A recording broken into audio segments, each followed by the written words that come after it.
Hi, my name is Melanie Chuh, and I am an incoming first year at the University of Virginia who has had the amazing opportunity to intern with the 1882 Foundation this summer. My work with the 1882 Foundation actually stems beyond the summer from this past 2021 to 2022 school year for my 12th grade U.S. government project. I advocated for AAPI inclusion in Virginia high school history classes, speaking with AAPI interest groups and organizations such as the 1882 Foundation, and with legislators ranging from Fairfax County School Board members to Virginia state senators and curriculum development specialists from the Virginia Department of Education. As a Virginia resident who had grown up through the Virginia and Fairfax County school systems, I had seen a lack of AAPI individuals represented in my history classes. I had wished that I had learned more about remarkable AAPI figures like Patsy Mink rather than about this generalized group that seemed to pop out of nowhere in my textbook's timelines. Additionally, I wanted to find more local Virginia AAPI narratives that would prove that AAPI history has just as much of a place in Virginia classrooms as any of the other lessons in today's U.S. history curriculum. During my research, I uncovered the life stories of myriad spectacular AAPI individuals, including Kim Kyu-shik, a Korean student who studied at Roanoke College before representing his entire country at the Paris Peace Conference concluding World War I, and Pearl Fu, a Chinese-American woman who established the local Colors Festival in Roanoke, a diverse multicultural platform for thousands to share their cultural traditions. I learned that Asian Americans have fought to find their place in America as war heroes dating all the way back to the Civil War, outspoken politicians serving in all levels of government, and passionate citizens who expressed their identities as Asian Americans through a variety of media. As I created lesson plans about AAPI in Virginia, I found Marii Kyogoku Hasegawa's story to be especially captivating.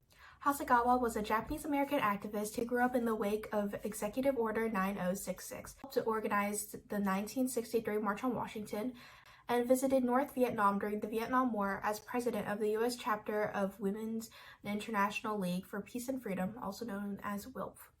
As not just a bystander who lived through major events of the 20th century, but as an active leader who engaged with international, national, and local community issues alike, Hasegawa proved to be the perfect overview of 20th century U.S. history for middle school students who need both a fresh take on some events they have heard of before and an introduction to new topics.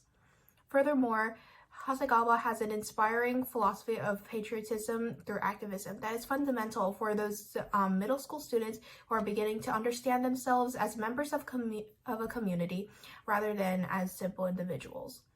In 2012, Janice Gagnelli, Linda Fleet-Perry, and Pat Tashian premiered their documentary on Hasegawa titled Marii Hasegawa, Gentlewoman of a Dangerous Kind, starring Hasegawa's own narration and commentary on her life. I noticed that the film covered several major events during the 20th century in which Hasegawa was directly involved. The Japanese-American incarceration during World War II, the Civil Rights Movement, the Red Scare, and the Vietnam War in terms of the protests conducted on the home front and the U.S. involvement abroad. The film also mentioned Hasegawa's involvement in the local community of Richmond as an activist. I wanted students not only to learn about Hasegawa's impact on history, but also to remember the historical milestones and vocabulary mentioned in the film through an active portion of the lesson. At first, I thought about creating a video notes worksheet for them to fill out while watching the documentary like I had often had in my classes, but I didn't think that was engaging enough or would help students remember Hasegawa. However, I thought that including a second activity after the half-hour documentary may cause teachers to feel constrained by time, especially if their class periods are on the shorter side.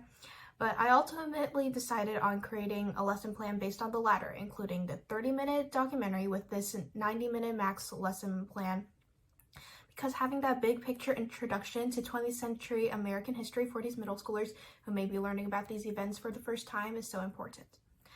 After the documentary, I decided to allow students to take charge of their own learning and research one of the 5 major events listed before or on Hasegawa's Richmond advocacy and connect the topic to the documentary. The Hasegawa documentary used many historical vocab words like Pearl Harbor and the March on Washington, so I wanted the students to supplement their research with these new terms.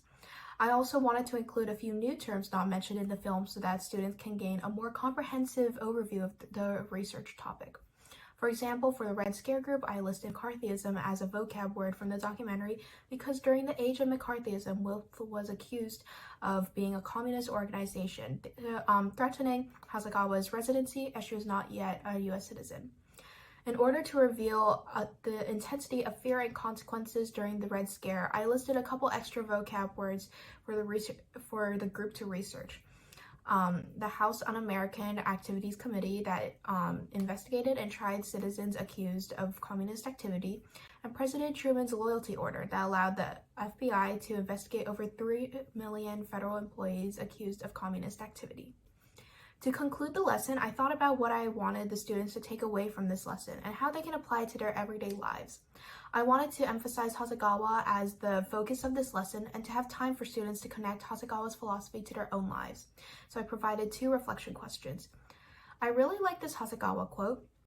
I feel a national loyalty to the US. I feel part of that loyalty is protesting when it does wrong, because I feel like it encompasses Hasegawa's mission and an important civic outlook on life. For the first question, I asked that students reflect upon this quote and connect it to Hasegawa's community work. For the second, I asked that students brainstorm an aspect of their community that they would want to change or improve and how they can help, as Hasegawa did in her community. I really enjoyed creating this lesson plan because I had the opportunity to become an expert on a part of history that I had never heard of in history class. I think that using Hasegawa's life and the Hasegawa documentary as an introduction to 20th century American history is a captivating and refreshing new take and a clever way to incorporate AAPI history into existing curriculum requirements.